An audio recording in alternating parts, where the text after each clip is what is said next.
How you doing? Anthony Ferraro here of Create Sci-Fi. Today I'm doing another laser gun. I wasn't planning on doing another gun for a while, but, you know, I love making these videos. And one of the reasons why I started making these videos is because I love watching these videos. There's so many wonderful creators on YouTube. I'm always watching Adam Savage on Tested, Bill Duran, Punish Props, Evil Ted, Odin, and lately I've been watching a lot of the 8-Bit guy. And what's great about these videos is even like Alex Steele, the blacksmith young man. Some of these channels are things that I'll never do, but I just enjoy watching them, right? Probably dating myself, but like This Old House. So us crafty people just like to watch other people do their craft, right? So I was watching the 8-Bit guy, and he was talking about video game controllers, and then he talked about the Nes Zapp gun. And I was like, right. And he had it, and he was talking about it. I was like, oh, wow, I want to make a blaster out of that. And I thought, oh, that should be easy enough to find. And then when I went online, not only were they easy to find, but these sort of, I guess this is like a replica one. This was not even $10. I think this was $8. And, you know, I always talk about when we're doing the toy guns, one of the main issues is the handle, but this is adult size. It's just cool. It's nice and sleek. And I thought, yeah, I have to do this. And as far as, you know, all those other creator channels that I really enjoy so much, Bill Duran at Punish Prop just recently did a graphite treatment on black to make it look like metal, so I want to try that. Adam Savage on Tested did like an anodized type paint, but silver. Usually I think of anodized like a color, so I want to try that, so I'll do that. And then Evil Ted had a technique for getting the Bondo in there when the screw holes are really deep, like this one. So, you know, it's the perfect storm of YouTube creators inspiring me. So we're gonna go ahead and make this Zapp gun, and it's called the Zapp gun. I mean, come on. All right, so let's get started. All right, diving right in. First thing I'm gonna do is liberate this Zapp gun from the packaging. It's a pretty simple gun, but it's you know, it's really well made. So, you know, I got the weights. Definitely got to add some weight to this. This thing doesn't weigh anything. So the first thing you want to do is take out all the screws. I got this little magnetized tray here that I put the screws in so I don't lose them. And this comes apart pretty easily, which is nice. Newer things are probably not made as solid. So first thing I do is just pull out that sensor. That comes right out, the cable, just one snippy, and that's gone. So while this is apart, what I want to do is make a stencil of the hand grip. It doesn't really show in the video, but there's a little relief there that you can see now when I go over it with the marker. And I just want to get my basic shape because I'm going to want to make some kind of pad or addition to the handle grip there, just to add a little visual interest there. So I got my basic pattern there out of painter's tape. I just cut that out. I'm going to put that aside so that I can use it once I get to that stage in the build. But this way, you know, it's already done. Trying to think ahead my order of operations. All right, so I got my stencil for the hand grip. That looks good. And now I'm going to figure out where to put these weights. You know, I've learned by experience, so you don't want to just glue them right away. You want to make sure that wherever you're putting them, one, has the right feeling of weight, and two, is not going to interfere with any of the screw holes or anything that's going to prevent you from putting it back together properly. I've had those things happen before. So now I reassemble the gun. It's got the weight in it now, and I'm happy with that, and it all clicks back in together. And I do just one more kind of test here to make sure that the weight is good and it's all fine. So now I just put in the screws. Now, yeah, the screw holes are really deep in this one, which actually makes it a little easier because you just fill it right up. So we're going to mix up some Bondo. Like I said earlier, I got the technique here. I'm trying with Evil Ted's sort of pastry method. So yeah, put the kicker in there, mix that Bondo up good. I still have a habit of putting a little bit too much kicker in there, and it's like anything else, you know, you get better at it in time. So what I tend to do is now I'm gonna rush, and I'd like to put a little less Bondo in and be a little bit more exact. But, you know, with time I'll get better at that. And now I'm taking my knife and I'm just smoothing this out so that there's less sanding. So now I let that cure, and you know, it's not bad, definitely better than the last time I did it.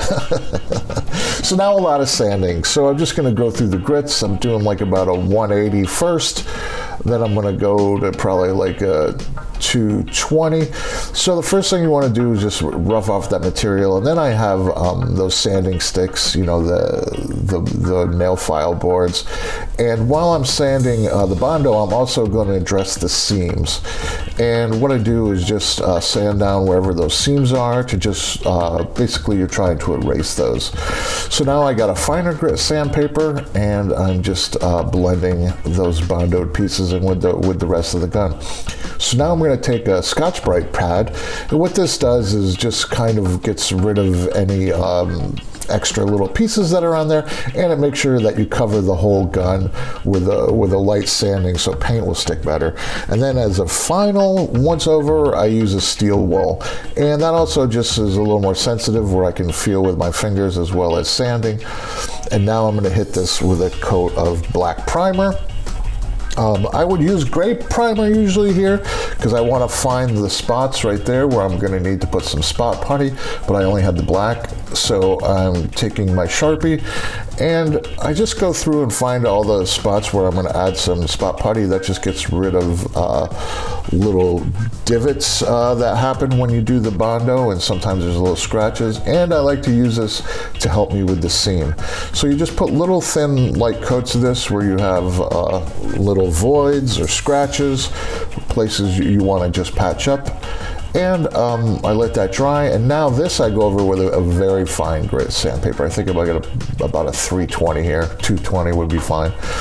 And this you want to just smooth out and make sure that everything blends together. And, you know, a broken record, now I go over it with the steel wool just to get every last little bit and to smooth the whole thing out. So now I'm going to hit this with the gloss black. Usually I use flat black in my builds, but the gloss black is what we need to put on there to accept the graphite treatment that we're going to do next.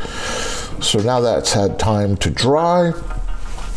And now I'm going to mask off the areas that I want to put the anodized treatment. And this is another Evil Ted trick that I learned. So to make the tape stick even less, you just put it on your shirt or your pants and it picks up a little lint and it makes it just a little less tacky.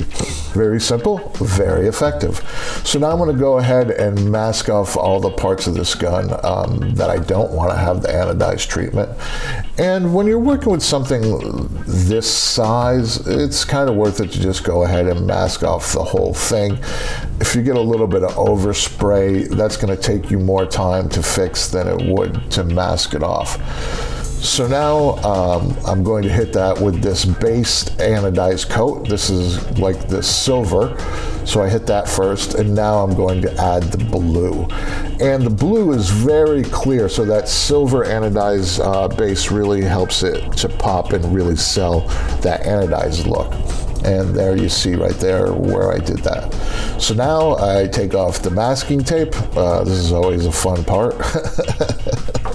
See what you've created, and then hopefully there's no spray that snuck in under there.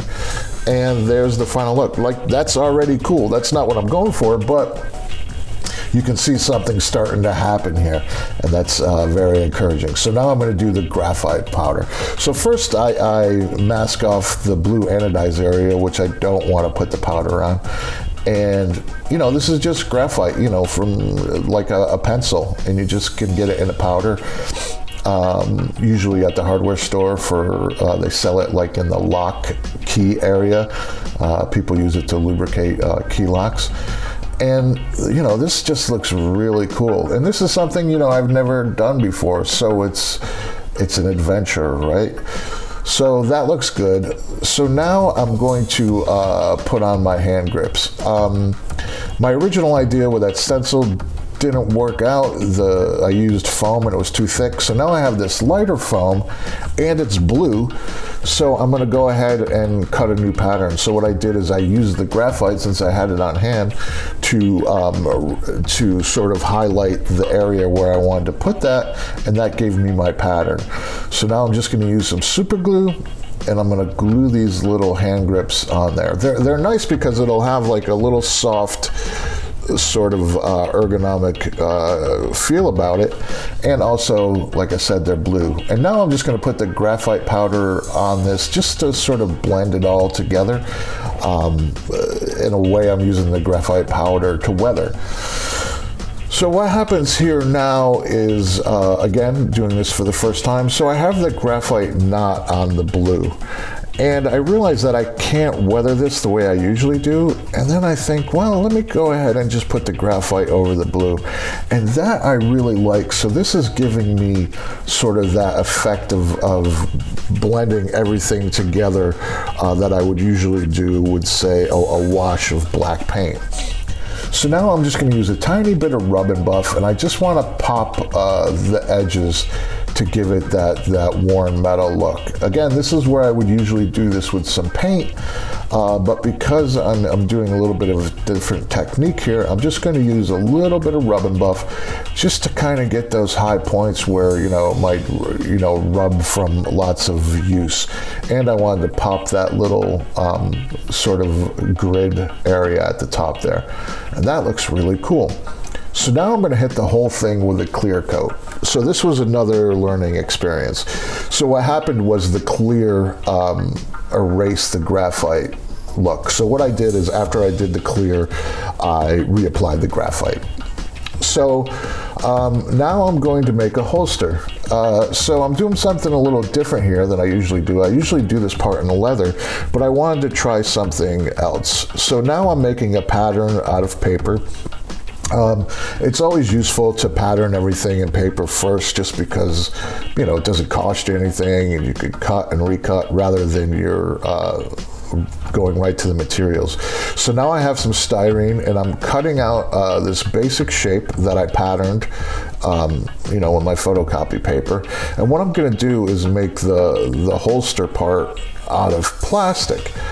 So I'm heating this up with my heat gun.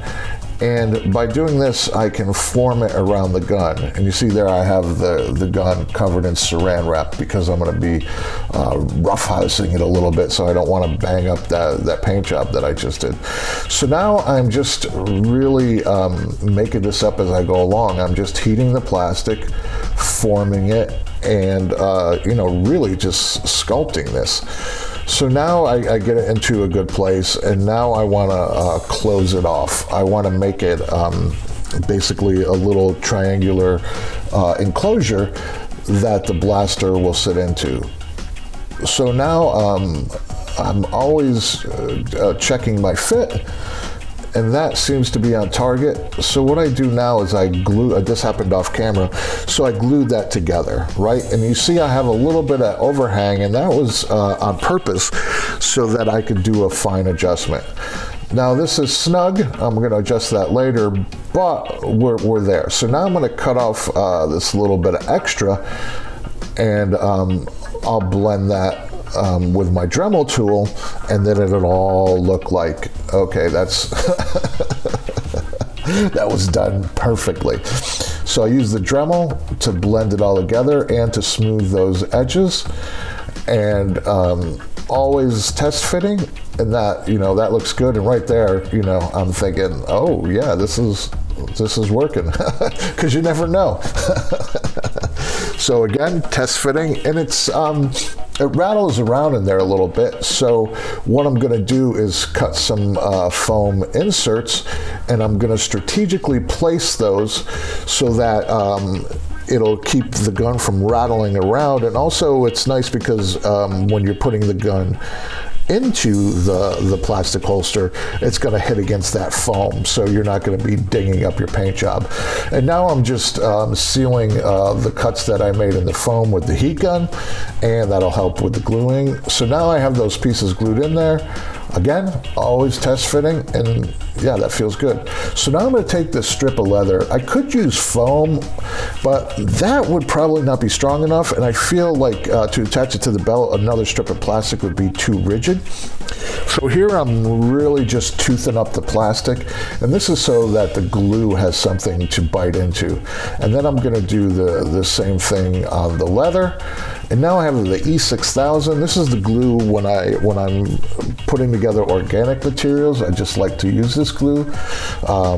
This is kind of like what your shoemaker would use to put a sole on your shoe. Now with this stuff though, I do like to let it cure overnight. So you have quite a bit of time to work, so I make sure that this is sitting right where I want it. And then I'm going to just take some clamps, and I'm going to clamp everything together to just make sure that's not going anywhere. And I'm going to set it aside, like I said, overnight. And off camera, what I've done is I've wet the top of that there, bent that over so that it formed a belt loop. So now I'm just going to set that aside, walk away, go overnight.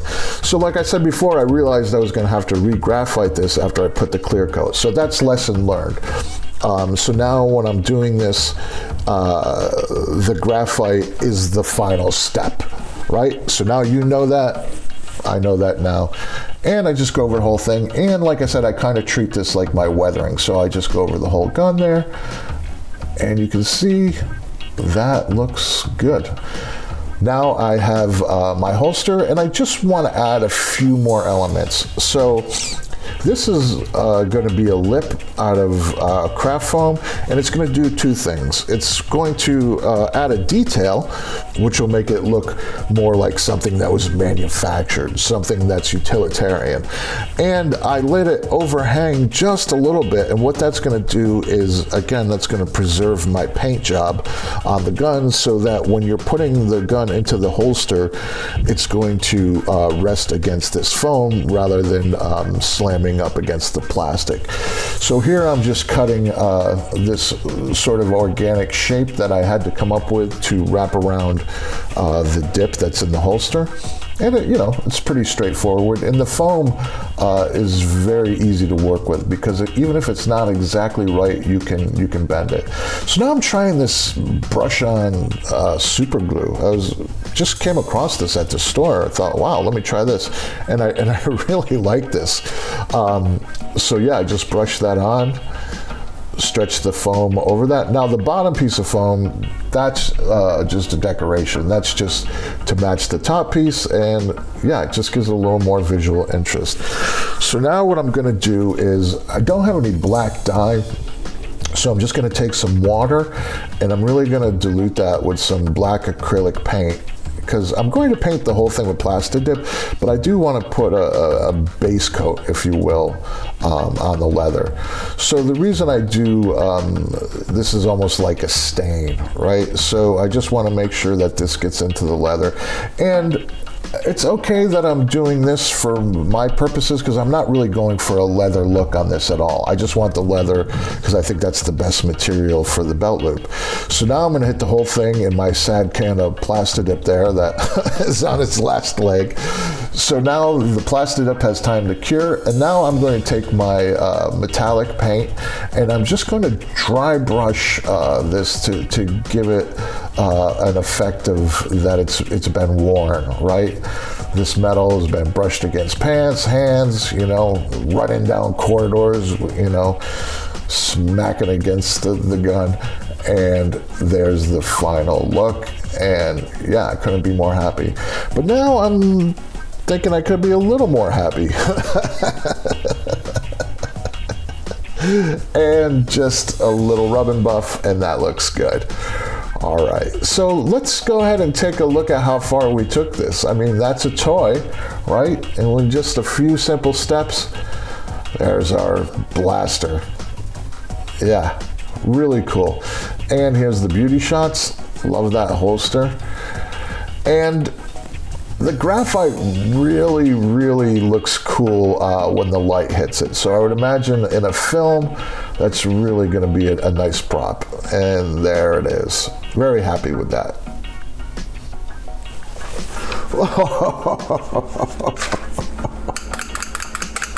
Yeah, that just feels good.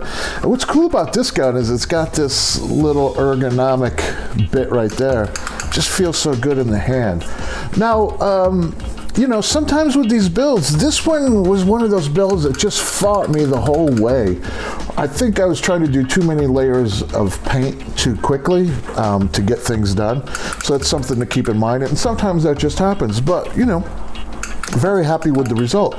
But the happy, unexpected outcome was this holster. So I've never done this before with the combination of materials, with the sheath, with the plastic and the leather. And that, you know, I wasn't even thinking about it, and it just kind of happened in the moment. And this is something I will make more of, so that's cool. And I just really like, you know, when I do my Western style holsters, that's cool, but this is just kind of a nice, more futuristic option. And the graphite powder was really cool. All right, so big thanks to all the YouTube makers that inspired me to do this. Make sure you check out their links below.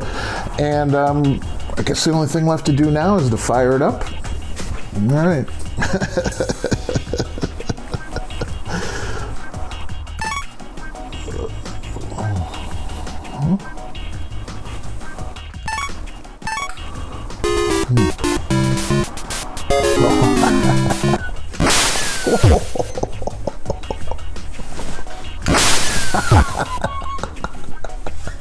One more.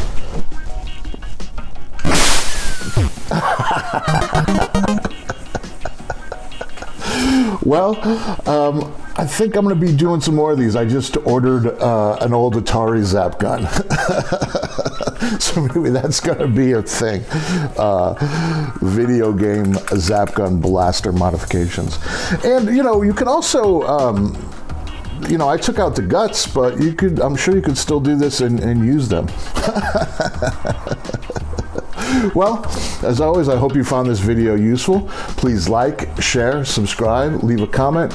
I love to read the comments. And be sure to sign up for the email newsletter. And remember, I'm just here to help make sci-fi.